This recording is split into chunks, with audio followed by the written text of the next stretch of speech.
জীবনে কত রকমের সবজি তো খেয়েছি, কিন্তু এই সবজিটা যে খেতে এত মজা হবে এটা আগে কখনো কল্পনা করিনি। আজকে চিংড়ি মাছ দিয়ে তরমুজের খোসা ভাজি করেছি, মাশাল্লাহ খেতে এত মজা হয়েছিল, দেখতেও অনেক সুন্দর হয়েছে। আর এইটাও যে সবজি হিসাবে খাওয়া যায় সেটাই আপনাদের মাঝে আজকে শেয়ার করব, অন্যরকম একটা রেসিপি। আমি তরমুজের খোসাটাকে ভালো করে ছিলে ধুয়ে নেব।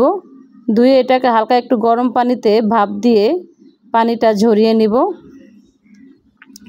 পানিটা ঝরানো হয়ে আসলে আমি চুলায় দিয়ে দেব কড়াই, আর দিয়ে দেব তেল।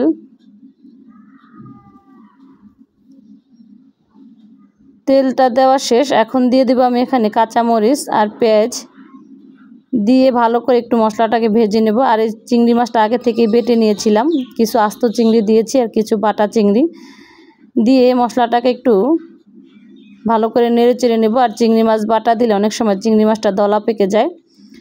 এখন দিয়ে দিব সব ধরনের মশলাগুলো, দিয়ে দিলাম হলুদ, মরিচ আর দিয়ে দিব লবণ পরিমাণ মতো, দিয়ে ভালো করে মশলাটাকে কষিয়ে নেব। আমি কখনো চিংড়ি মাছে আদা রসুন বাটা ইউজ করি না। এখন মশলাটা কষানো শেষ, দিয়ে দিব ভাপ দিয়ে রাখা তরমুজের খোসাটা দিয়ে পিটোপিট করে ভালো করে নেড়ে চেড়ে কষিয়ে নেব। কষানো শেষ, এখন দিয়ে দেব পরিমাণ মতো একটু পানি সিদ্ধ হওয়ার জন্য। সিদ্ধ হয়ে আসছে, প্রায় রান্নাটা শেষের দিকে, একদম পানিটা শুকনো শুকনো হয়ে আসছে। দেখেন কত সুন্দর নরম হয়ে গেছে। আমি একটু আবার খুরসুন দিয়ে দেখলাম সিদ্ধ হয়েছে কিনা।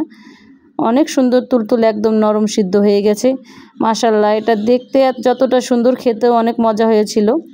আমি ভেবেছিলাম যে খেতে যেন কেমন হবে বা কী রকম হয় জানি না, কিন্তু খেতে যে এত মজা হবে এটা আগে জানা ছিল না।